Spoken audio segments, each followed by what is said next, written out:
Okay, I think I can start my lecture. Today's lecture is antitussives or drugs used for the treatment of cough. My name is Dr. Fatma Rizvi. I'm an associate professor of pharmacology. Today we will discuss about antitussive means drugs that used for the treatment of cough. Okay.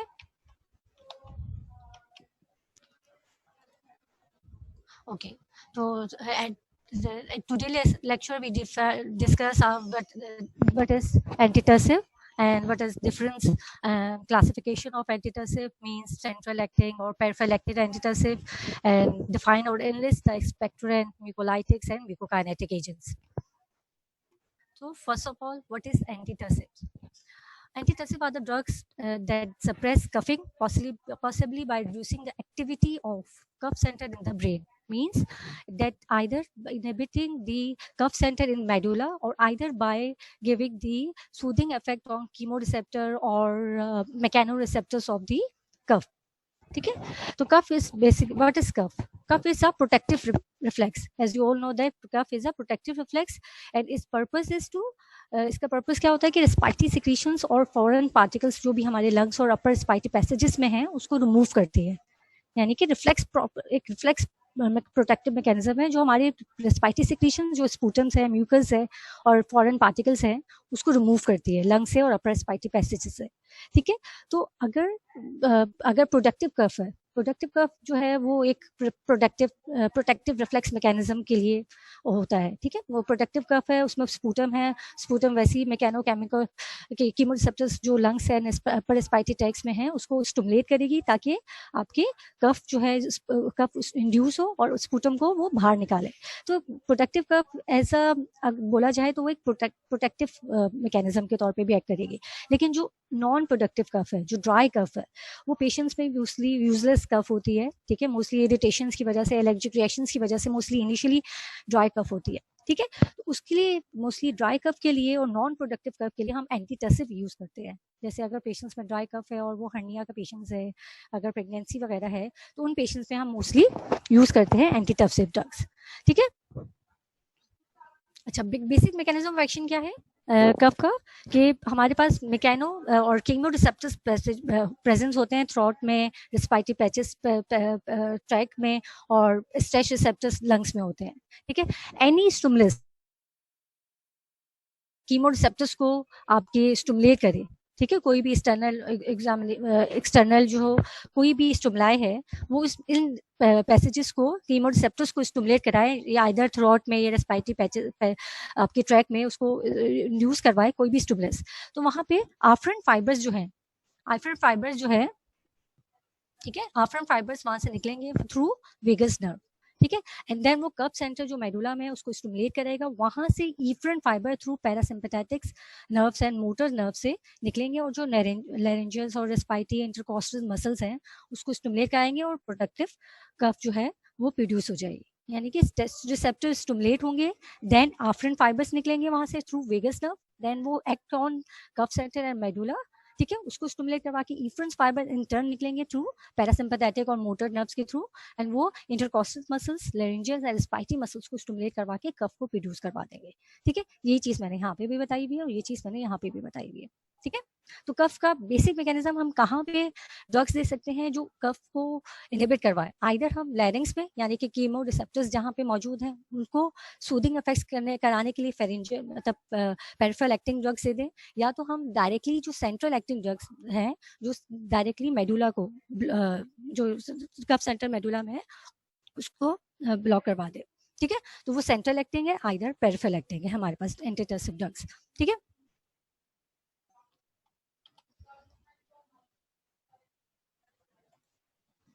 ठीक है, तो हम basically classification क्या है हमारे पास? Central acting antitussive, peripheral antitussive and other drugs जो होती है स्पेक्टोरेंस होती है। स्पेक्टोरेंस जो सेंट्रल एक्टिंग और पेरिफेरल एक्टिंग मोस्टली एक्ट करेंगी मोस्टली जो ड्राई और यूजलेस कफ होती है जिसमें स्पूटम नहीं होता। ठीक है, और ड्राई यूजलेस कफ होती है उसमें मोस्टली हम सेंट्रल एक्टिंग और पेरिफेरल एंटीटसिव दे देंगे। लेकिन अगर जहाँ पे म्यूकस है यानी कि स्पूटम है, स्पूटम इतना थिक हो चुका है कि पेशेंट जो है उसको एक्सपेल आउट नहीं कर पा रहा, तो उस केस पे हम एक्सपेक्टोरन देते हैं। एक्सपेक्टोरन आइदर वो दो तरीके से एक्ट करता है, आइदर वो आपकी स्पूटम को उसकी जो है ना स्पूटम जो थिक हो चुका है उसको उसको आपकी लिक्विड फॉर्म में कन्वर्ट करेगा बाय एडिंग, आइदर हम सॉल्ट फॉर्म में दे देंगे, ठीक है, जो एक रिफ्लेक्स मैकेनिज्म के थ्रू आपकी अगर ऑस्मोलैरिटी बढ़ेगी तो रिफ्लेक्स मैकेनिज्म के थ्रू ब्रोंकियल सिक्रीशंस इंक्रीज होगी, तो वो लिक्विफाई कर देगा, स्पूटम को तोड़ देगा। और आइदर मतलब तोड़ेगा नहीं, यानी कि उसकी वॉल्यूम को बढ़ा के और आपकी कीमो रिसेप्टर्स के जो है आपके लंग्स में है, रेस्पिरेटरी पैसेज में है, उसको स्टिमुलेट कराएगा स्ट्रेस रिसेप्टर्स को, एंड देन आपकी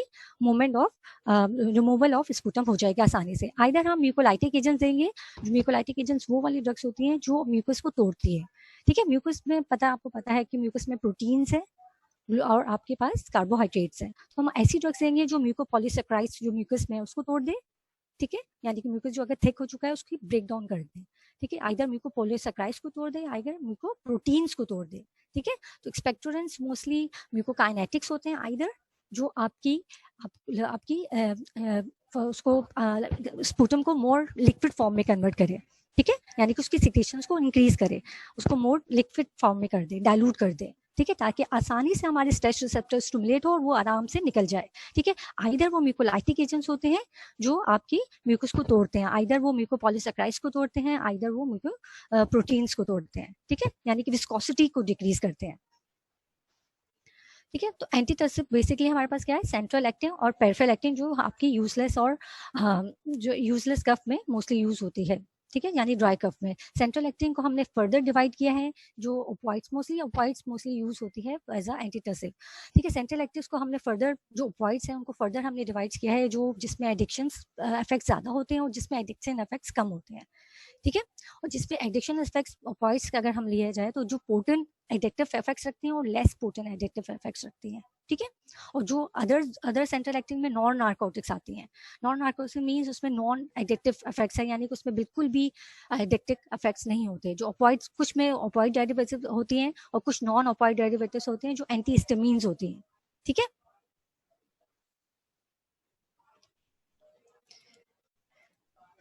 ठीक है, तो सेंट्रल एक्टिंग में क्लासिफिकेशन में सेंट्रल एक्टिंग में ओपॉइड्स पे जो नार्कोटिक जो एडिक्टिव इफेक्ट्स रखती हैं उसमें लेस एडिक्टिव इफेक्ट्स वाली कोडीन है, ठीक है, उसमें हाइड्रोकोडीन भी आती है, पोलकोडीन होती है, हाइड्रोकोडीन होती है। और जो पोटेंट एडिक्टिव इफेक्ट्स रखती है जो मॉर्फिन है, जो प्रोटोटाइप ड्रग्स है, और डाइहाइड्रोमॉर्फिन्स है, ठीक है, जो पोटेंट एडिक्टिव इफेक्ट्स रखती है, इस वजह से हम उसको ज्यादातर यूज नहीं करते, हम जो लेस एडिक्टिव इफेक्ट्स ड्रग्स होती हैं वो वाली यूज करते हैं, जिसमें कोडीन है, पोलकोडीन और हाइड्रोकोडीन आती है, ठीक है।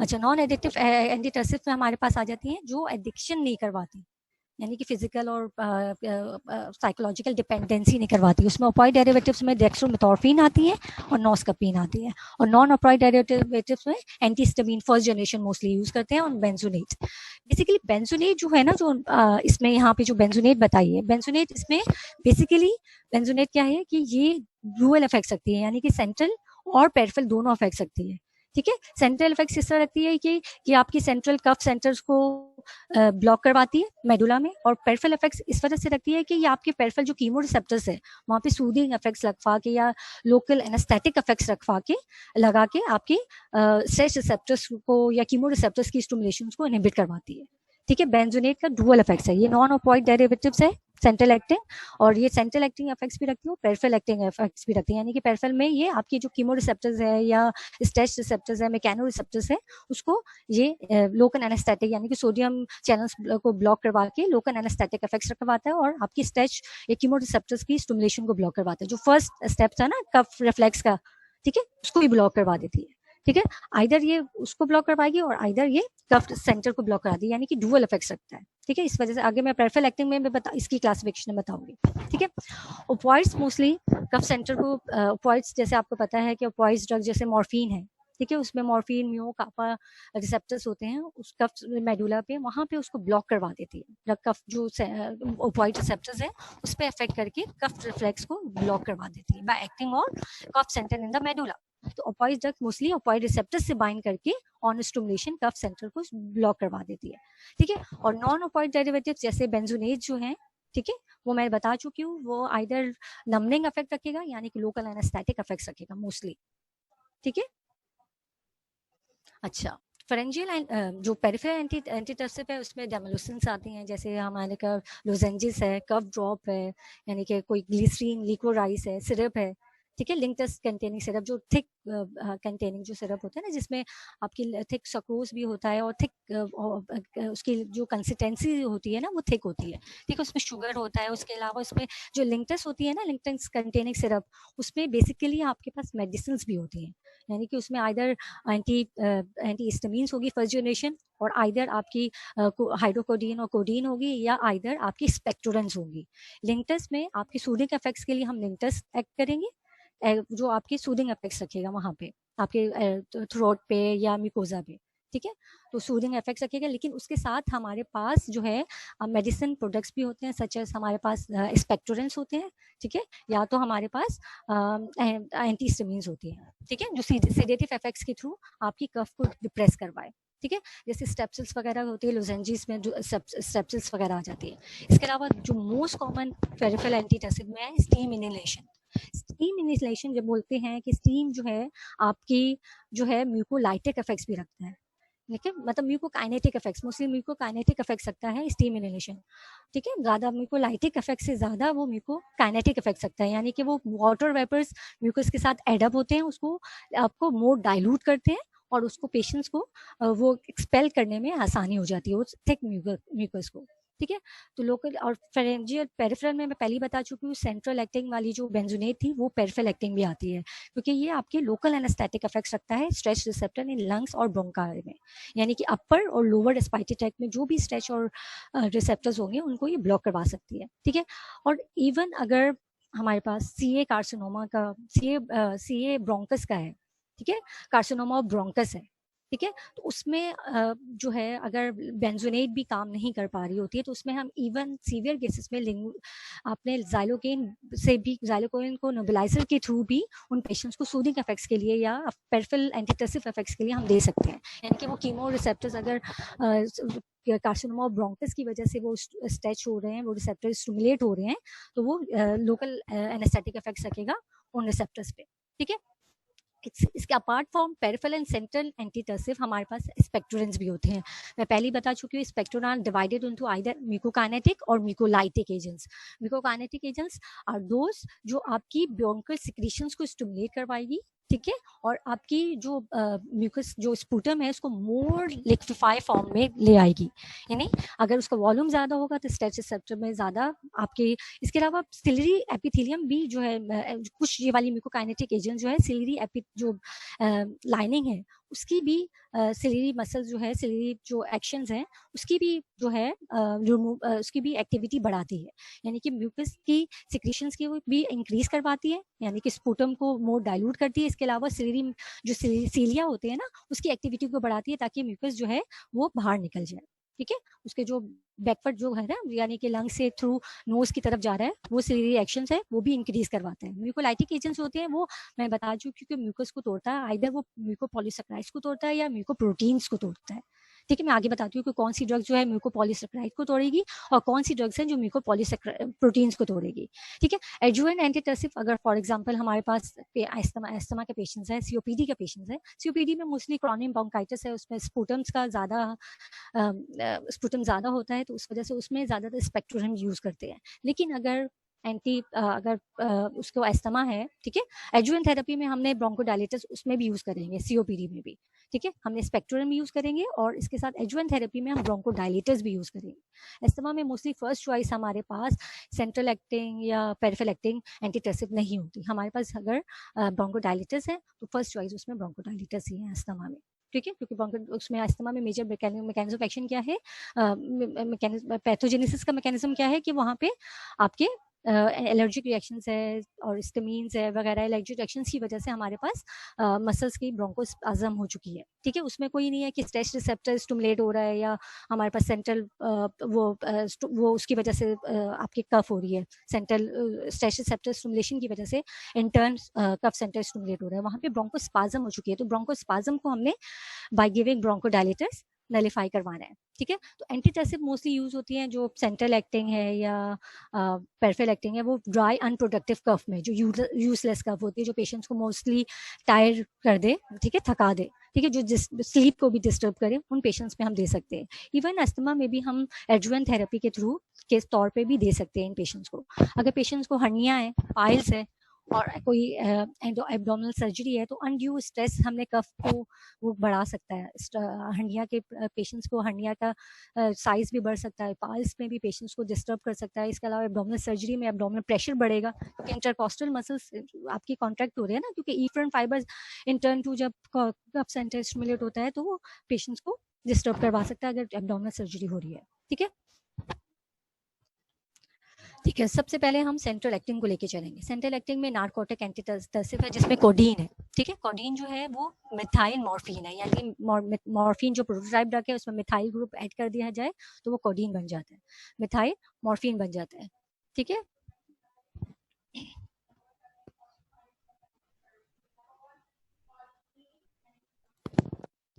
तो कोडीन इज, अब आवाज आ रही है सही, ठीक है। अच्छा, कोडीन इज ऑपोइड्स है, ठीक है। वो मिथाइल ग्रुप अगर मॉर्फिन में ऐड करेंगे तो वो कोडीन बनेगा, ठीक है। इसकी क्या है रिलेटिवली इसमें क्या होता है, लिटिल एनर्जेटिक इफेक्ट्स होता है, लेकिन इसके अलावा इसमें आपके रेस्पिरेटरी डिप्रेशन के इफेक्ट्स कम होते हैं, ठीक है। रेस्पिरेटरी, जैसे मॉर्फिन में क्या होता है कि रेस्पिरेटरी डिप्रेशन करवाता है, ठीक है, जिस वजह से हमने रेस्पिरेटरी डिप्रेशन पेशेंट्स में उसको नहीं देते, ठीक है। लेकिन आपकी कोडीन का बेनिफिट्स क्या है, आइदर इसमें एनाल्जेसिक इफेक्ट्स का बेनिफिट नहीं पाया जाता जो मॉर्फिन में है, लेकिन ये रेस्पिरेटरी डिप्रेशन नहीं करवाता जो हमारे पास मॉर्फिन के केस में होता है। तो मॉर्फिन को इस वजह से शुरू में पहले ज़माने में मॉर्फिन यूज़ होती थी एज अ एंटीटसिव, लेकिन उसका ड्रॉबैक क्या था कि रेस्पिरेटरी डिप्रेशन करवाता है, तो उन पेशेंट्स में और पेशेंट को सीवियर केसेस की तरफ ले जाता है। तो इस वजह से कोडीन जो है वो उसकी जो डेरिवेटिव है मिथाइल ग्रुप उसमें ऐड किया गया, तो उसमें एनाल्जेसिक इफेक्ट्स उसके कम हो गए, रेस्पिरेटरी डिप्रेशन भी कम हो गई, इफेक्ट्स भी कम हो गए, लेकिन वो सेलेक्टिवली कफ सेंटर को ब्लॉक करवाता है, रेस्पिरेटरी सेंटर को ब्लॉक नहीं करवाता, ठीक है। अच्छा, और ये एक्शन जो है इसका block can be block bye naloxone. Naloxone क्या है, ऑपोइड रिसेप्टर एंटागोनिस्ट, जो फर्दर इस बात को फर्दर इंडिकेट करवाता है कि ये एक्शन जो इनका एंटीटसिव एक्शन जो कोडीन का आता है वो by acting on opioid receptor in the cough centre, ठीक है। यानी कि ये ओपोइड डेरिवेटिव्स है, मिथाइल ग्रुप मॉर्फिन में ऐड करेगा और opioid receptor on cough centre में एक्ट करके आपकी कफ सेंटर को ब्लॉक कराएगा सेलेक्टिवली, यानी कि स्पाइसी सेंटर्स को जो मॉर्फिन ब्लॉक करवा रहा था वो चीज कोडीन नहीं करवाता, वो सेलेक्टिवली आपकी कफ सेंटर को ब्लॉक करवा रहा है, ठीक है। अच्छा, इसके एक्शंस को हम नलिफाई करवा सकते हैं बाय गिविंग नेलेक्सोन, ठीक है। अच्छा, कब सर, क्योंकि नेलेक्सोन mostly respiratory depression cause by, अगर मॉर्फिन की वजह से हो जाता है ना तो नेलेक्सोन उसमें यूज करते हैं। पहले जमाने में अगर मॉर्फिन यूज करते थे उसमें respiratory depression most common side effects था, उसको नलिफाई करवाने के लिए हम नेलेक्सोन यूज करते थे। लेकिन ये चीज इसमें नहीं है क्योंकि रेस्पिरेटरी डिप्रेशन यूज नहीं करवाते। ये चीज ये साबित करती है कि ये ओपोइड रिसेप्टर्स पे ही एक्ट करके काम करता है, ठीक है।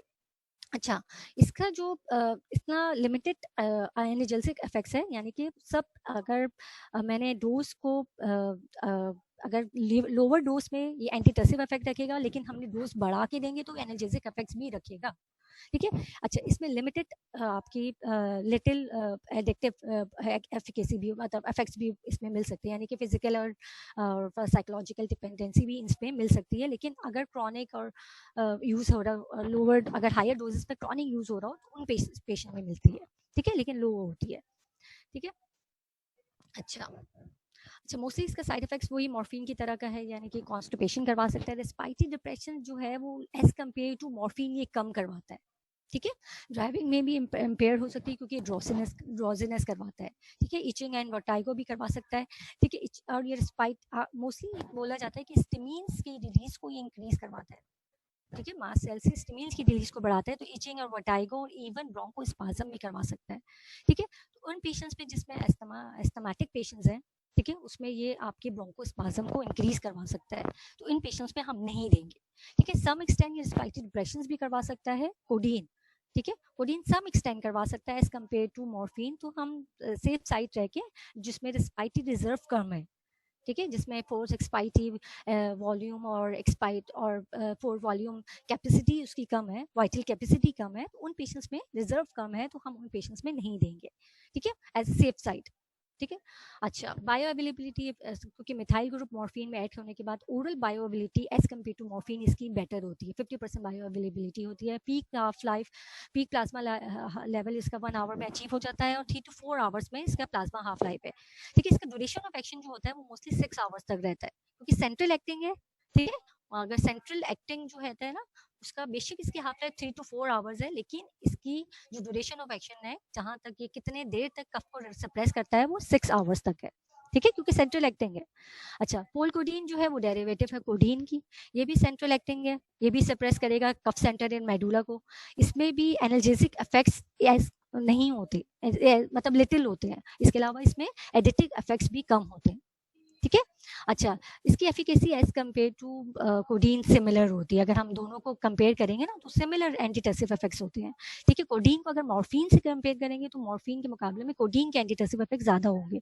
ठीक है, अगर कोडीन को मैं पॉलकोडीन से करूंगी तो दोनों का मुकाबला सेम होगा, यानी कि दोनों का सिमिलर एफिकेसी है।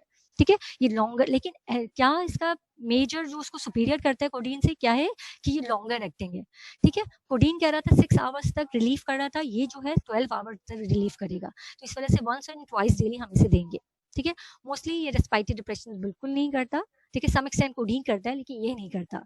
इस वजह से मोस्टली इसका जो एडवर्स इफेक्ट्स होते हैं वो नोजिया एंड ड्रोजीनेस होती है। इवन एलर्जिक मैनिफेस्टेशंस भी इसके एज कम्पेयर टू कोडीन के मुकाबले में कम होती है। ठीक है, हाइड्रोकोडोन भी कोडीन की ही डेरिवेटिव है। ये इसमें इसका जो मेजर एडवांटेज क्या है कि इसमें अपार्ट फ्रॉम एंटीटसिव इफेक्ट्स, इसमें एनाल्जेसिक इफेक्ट्स भी होता है। इसके अलावा ये मोर पोटेंट देन कोडीन होती है, यानी कि 5 मिलीग्राम की अगर हाइड्रोकोडोन हम यूज करेंगे वो 30 mg ऑफ कोडीन के इक्वल होगा, यानी कि ये आपका मोर पोटेंट है एज कम्पेयर टू, यानी कि कम डोजेस में भी सिमिलर इफेक्ट्स रखेगा अगर 30 mg का ऑफ कोडीन हमने देंगे। ठीक है।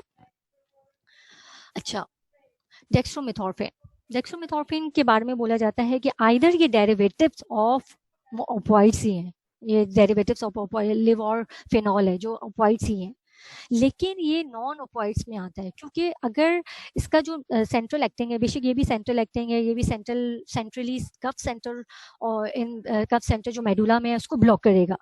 ठीक है, इसमें बिल्कुल भी एडिक्शन इफेक्ट्स नहीं होते, ये नॉन एडिक्टिव ऑपोइड डेरिवेटिव्स में आता है।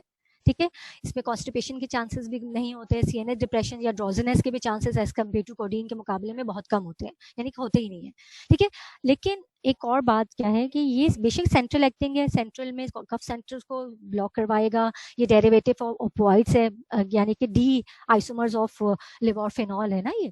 ठीक है, लेकिन इसका इफेक्ट जो है वो एंटागोनाइज नहीं हो सकता बाय गिविंग नेलॉक्सोन, यानी कि ये इंडिकेट करता है कि ये मे बी ऑपोइड रिसेप्टर्स ऑफ जो ऑपोइड रिसेप्टर है कफ सेंटर में उसको ब्लॉक नहीं करवाता, ये सर्टेन किसी और रिसेप्टर्स पे बाइंड करके रिस्पाइटी सेंटर को ब्लॉक करवाता है जो अननोन है। ठीक है, यानी कि नेलॉक्सोन जो है प्रूव कर रहा था कि कोडीन जो है वो ऑपोइड रिसेप्टर से बाइंड करके कफ सेंटर को डिप्रेस करवा रहा था। नेलॉक्सोन जो है इस बात को फर्दर साबित करता है कि डेक्स्ट्रोमेथॉर्फिन जो है वो ऑपोइड रिसेप्टर पे उसका कोई भी इफेक्ट्स नहीं होता, क्योंकि ये can not be antagonized by naloxone. Okay, अच्छा, इसको मोस्टली कॉम्बिनेशन देते हैं एंटी एस्थमेटिक ड्रग्स में, ब्रोंकोडायलेटर, एक्सपेक्टोरन और एंटी हिस्टामिन्स के। डेक्स्ट्रोमेथॉर्फिन अगर आप जो प्रिपरेशंस अवेलेबल है ना उसमें आप देखोगे कि तो उसमें डेक्स्ट्रोमेथॉर्फिन, ठीक है, डाइफाइन हाइड्रोमी यानी कि एंटी हिस्टामिन्स बहुत ज्यादा यूज होती है। कोडीन आजकल पोलकोडीन वगैरह, हाइड्रोकोडोन भी यूज हो सकता है, लेकिन कोडीन और पोलकोडीन वगैरह आजकल यूज नहीं हो रही इतनी ज्यादा जितना डेक्स्ट्रोमेथॉर्फिन वगैरह यूज हो रही है। इवन जो नॉन ऑपोइड डेरिवेटिव्स है एंटीटसिव वाली वो ज्यादातर यूज हो रही है। ठीक है, अच्छा, क्योंकि सम एक्सटेंट अगर उसमें थोड़ा बहुत भी चांसेस है, 5% चांसेस भी है रेस्पिरेटरी डिप्रेशन का, तो उसके चांस हम नहीं लेंगे। ठीक है, अच्छा, नॉस्कपिन जो है वो भी ऑपोइड ही डेरिवेटिव्स है। ठीक है, लेकिन उसमें कोई नार्कोटिक इफेक्ट्स नहीं होता, कोई एनाल्जेसिक इफेक्ट्स नहीं होता, कोई डिपेंडेंसी या फिजिकल डिपेंडेंसी और साइकोलॉजिकल डिपेंडेंसी की कोई चांसेस नहीं होते। ठीक है, और ये मोस्टली स्पास्मोटिक कफ में मोस्टली हम यूज कर सकते हैं। ठीक है, पेंटॉक्सीवेरिन नॉन नार्कोटिक एंटीटसिव है। ठीक है, ये जो बेंजोनेट्स है ना, नॉन नार्कोटिक वाली, जो नॉन ऑपोइड डेरिवेटिव्स वाली, उसमें एक और चीज थी पेंटॉक्सीवेरिन। ठीक है, ये भी आपके सेंट्रल रेस्पिरेटरी सेंटर्स को डिप्रेस करवा सकता है by having local anaesthetic effects.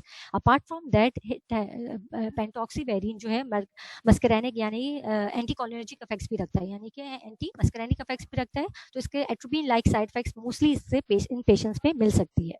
ठीक है, अच्छा आप है फेरेंजियल जो आपकी पेरिफेरल एक्टिंग एंटीटसिव है। जो पेरिफेरल एक्टिंग है वो आपकी अपर रेस्पिरेटरी ट्रैक्ट में जो आपके जो कीमो रिसेप्टर्स हैं, जो स्ट्रेच रिसेप्टर्स हैं, ठीक है, वो ब्रोंकस तक के लेवल पे ब्लॉक करवा सकती है, यानी कि सूदिंग इफेक्ट सकता है आपके आपकी अपर रेस्पिरेटरी ट्रैक्ट में जहाँ पे कीमो रिसेप्टर्स हैं या स्ट्रेच रिसेप्टर्स हैं, उस पर सूदिंग इफेक्ट लगता है। ठीक है, उसमें हमारे पास लिंक्टस आती है, इसके अलावा हमारे पास डेमोलिसिन्स आती हैं, इसके अलावा हमारे पास लुजेंजीज आती है जैसे स्टेप्सिल्स वगैरह ना। ठीक है, उसमें लोजेंजीज में हमारे पास क्या है कि डुअल इफेक्ट्स है, यानी कि उसमें एंटीबैक्टीरियल इफेक्ट्स के लिए हमने एंटीबैक्टीरियल ड्रग्स भी ऐड कर दी है। ठीक है, तो सर्टेन एक्सटेंट हमने सम एक्सटेंट उसमें एंटीबैक्टीरियल ड्रग भी ऐड कर दिया है, तो थ्रॉट लोजेंजीज। इसके अलावा थ्रॉट लोजेंजीज जो होती है ना, उसमें हम बेंजोकेन या तो डेक्स्ट्रोमेथॉर्फिन भी एडअप होती है, तो बेंजोकेन होती है। तो इसमें इसके अलावा अपार्ट फ्रॉम सूदिंग इफेक्ट उसमें लोकल एनेस्थेटिक इफेक्ट्स भी पाया जाता है। ठीक है, तो वो फ्रेंजियल एक्ट करके बाय पेरिफेरल एक्ट करके आपकी सूदिंग इफेक्ट के साथ साथ लोकल एनेस्थेटिक इफेक्ट्स भी रखता है डेक्स्ट्रोमेथॉर्फिन की तरह। अगर डेक्स्ट्रोमेथॉर्फिन उस पर एडअप हो जाएगा तो वो सेंट्रल एक्टिंग इफेक्ट्स भी रखेगा, जब क्योंकि जो भी लोजेंजीज हमने ओरली दिया तो उससे डेक्स्ट्रोमेथॉर्फिन जो है वो ब्लड में आएगा, ब्लड के थ्रू ब्रेन में जाएगा, ब्रेन में कफ सेंटर्स को ब्लॉक करवा देगा। ठीक है, लिंक्टस क्या होते हैं, लिंक्टस में होता है आपके थिक लिक्विड प्रिपरेशंस होते हैं जैसे सेंकॉस वगैरह है। ठीक है, उसमें क्या होता है, एक सक्रोस होता है जो उसको थिक बनाता है, जैसे जैसे पेनाडोल वगैरह नहीं होती।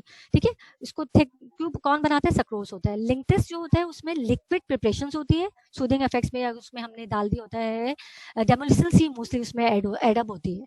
ठीक है, जो सूदिंग इफेक्ट सकता है, लेकिन उसके साथ सक्रोस मिला हुआ होता है और इसके साथ मेडिसिन कंपाउंड्स होते हैं। मेडिसिन कंपाउंड्स मींस उसमें आइदर आपके पास एक्सपेक्टोरेंट्स होंगे और आइदर आपके पास डेक्स्ट्रोमेथॉर्फिन या डायफाइन हाइड्रोमीन या एंटीहिस्टामिन्स वगैरह होंगी। ठीक है, तो लिंक्टस में हमारे पास डेमोलिसिस plus sucrose plus medicine compounds होते हैं। अच्छा, आवाज नहीं आ रही है, आवाज सही आ रही है नहीं आ रही है? आवाज काफी डिस्टॉर्ट है मैम, लाइक वॉल्यूम काफी नीचे जा रहा था बीच बीच में बहुत ज्यादा। मैं बिल्कुल माइक पकड़ के बात कर रही हूँ। स्टिल कोई इशू है माइक में, आई थिंक, या आपके इंटरनेट में कोई इशू है।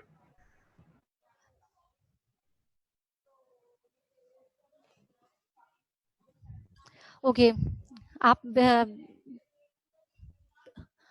ओके जो मिस हो गया आप चैट पे रह के ना एंड में आप मुझसे पूछ सकते हैं। ठीक है, सॉरी टू मेरे ख्याल से माइक का प्रॉब्लम आ रहा है। ठीक है, और बैकग्राउंड नॉइज भी ज़्यादा है इस वजह से भी। ठीक है, अच्छा अब पेरिफेरल एक्टिंग में आप जी बेटा। We have only 10 minutes.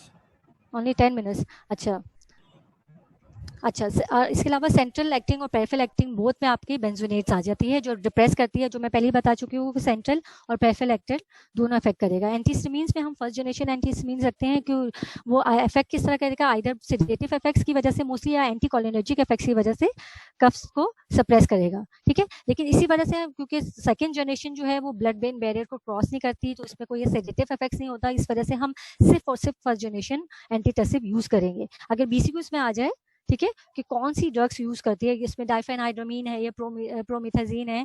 ठीक है, डाइफेनहाइड्रामीन या आइदर प्रोमिथाजीन के साथ सेकंड जनरेशन वाली ऑप्शन दिया है, तो आपने डाइफेनहाइड्रामीन को ही टिक करना है, क्योंकि मोस्टली कफ सप्रेसेंस के लिए हम मोस्टली यूज करते हैं फर्स्ट जनरेशन, क्योंकि वो बिकॉज कफ उसका सप्रेस क्यों होता है, उसका एंटीसेसिव इफेक्ट क्यों रखता है एंटीहिस्टामिन्स, क्योंकि उसमें आपके सेडेटिव इफेक्ट्स होने की वजह से। ठीक है, अब है स्पेक्ट्रम। स्पेक्ट्रम में बता चुकी हूँ कि वो आपके रिमूवल ऑफ म्यूकस को में एड करता है, यानी कि हेल्प आउट करता है। आइदर वो विस्कोसिटी को डिक्रीज करता है और आइदर वो डाइल्यूट करता है, मोर डाइल्यूट या लिक्विफाई करवाता है रेस्पिरेटरी सिक्रीशंस को।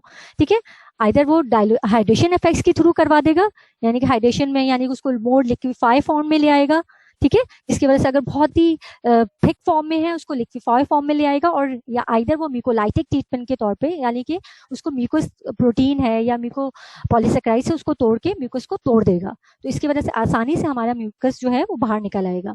ठीक है, तो अच्छा, म्यूकोकाइनेटिक जो हाइड्रेशन इफेक्ट सकता है, जो लिक्विफाई करवाता है, जो मोर डाइल्यूटेड करवाता है म्यूकस को, आइदर वो डायरेक्टली एक्टिंग होता है या आइदर वो इनडायरेक्टली एक्टिंग होता है। जो डायरेक्टली एक्टिंग होता है वो स्टिमुलेट करता है रेस्पिरेटरी ट्रैक के जो सिक्रेटरी सेल्स है, म्यूकस सेल्स है, उसको डायरेक्टली स्टिमुलेट करा के वहां से ब्रोंकियल सिक्रीशंस वगैरह को स्टिमुलेट करवा देता है। ठीक है, डायरेक्टली रेस्पिरेटरी ट्रैक में जो सिक्रेटरी सेल्स होता है उसको स्टिमुलेट करवाता है, इरिटेट करवाता है, और उसको मोस्टली आप आइदर बाय सॉल्ट इफेक्ट्स और आइदर बाय आपका अमोनियम क्लोराइड होता है तो वो एमेटिक इफेक्ट्स के थ्रू रेस्पिरेटरी ट्रैक को स्टिमुलेट करवा देगा। ठीक है, जिसके वजह से रेस्पिरेटरी ट्रैक की जो सेल्स है उससे म्यूकस की सिक्रेशन इंक्रीज होगी, आपकी लिक्विड आपकी मोर लिक्विफाइड फॉर्म में म्यूकस इंक्रीज होगा। ठीक है, उसकी विस्कोसिटी डिक्रीज हो जाएगी।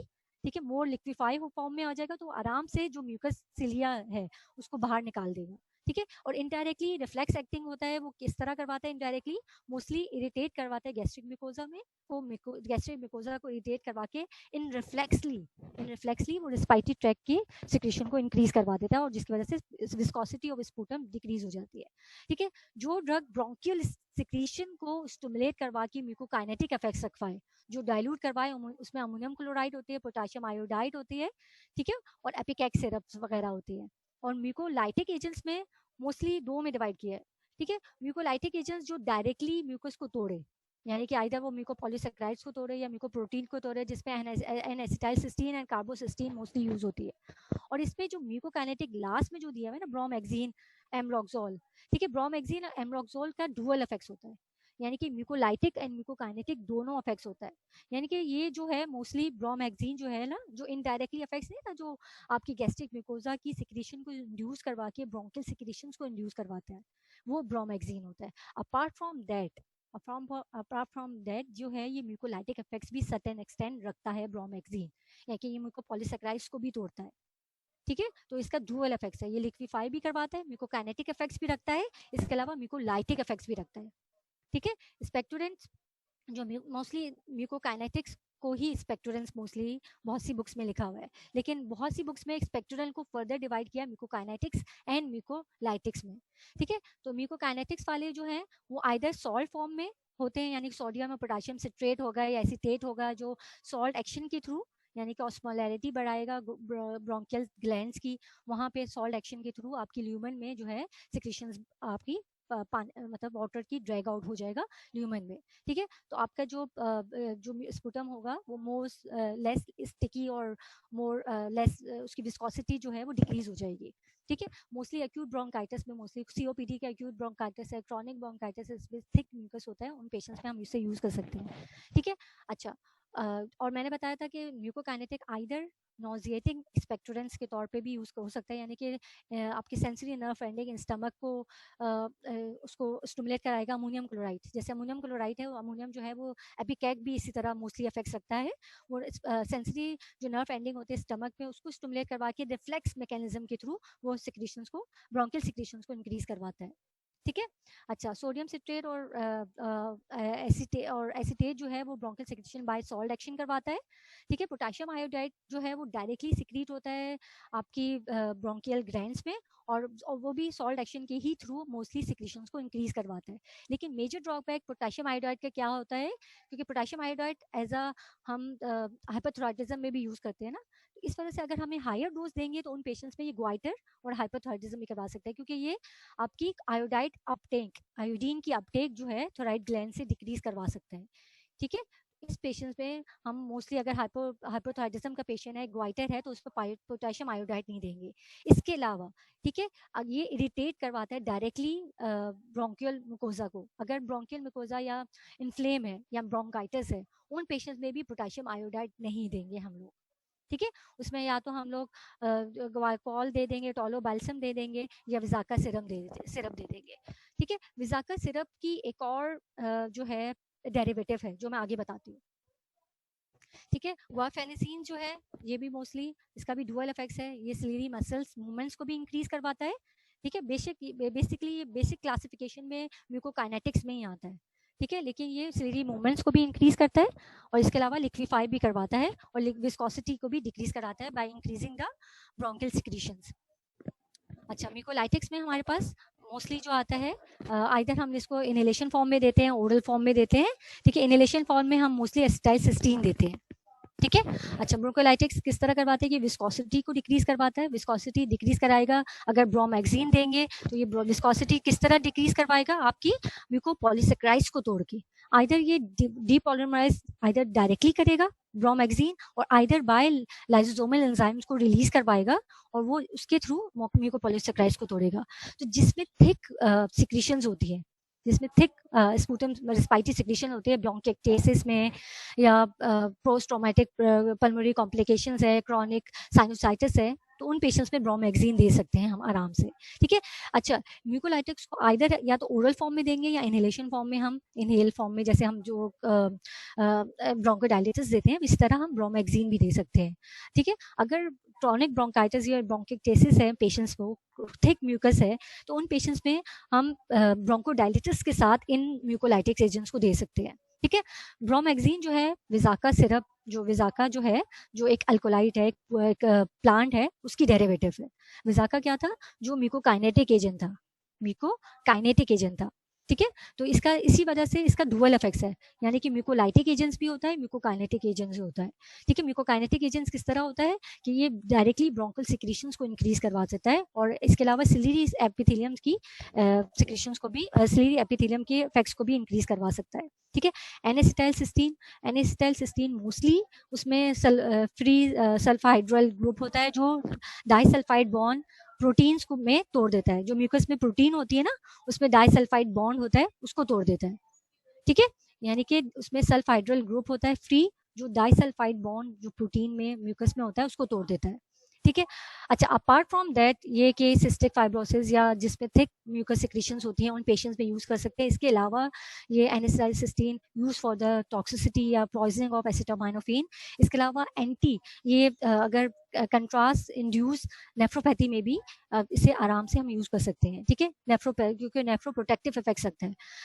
किस तरह ये नेफ्रोप्रोटेक्टिव इफेक्ट सकता है, क्योंकि अगर कोई भी हमने कंट्रास्ट दिया है, अगर हमने रीनल सिस्टम को विजुअलाइज करवाने के लिए आपने रेडियो एक्टिव कंट्रास्ट दिया है, ठीक है, तो वो मोस्टली वेजो कंस्ट्रिक्शन करवाता है, ऑक्सीडेटिव स्ट्रेस इंड्यूस करवाता है, जिसकी वजह से मोस्टली नेफ्रॉन्स की डैमेज होती है। ये चीज प्रोटेक्ट करवाएगा हमारा एनेस्टाइसिस्टीन। ठीक है, अच्छा, इसके अलावा ये एसिटामानोफेन में भी, यानी कि पैरासिटामोल की पॉइजनिंग में भी आराम से हम इसे दे सकते हैं, क्योंकि ग्लूटाथायोन, ठीक है, सिस्टीन इसमें होता है जो ग्लूटाथायोन की सिंथेसिस को और बढ़ा देती है। ग्लूटाथायोन क्या होता है, जो आपकी कंजुगेशन रिएक्शंस, आपके कंजुगेशन रिएक्शंस होते हैं को इंड्यूस करवाता है।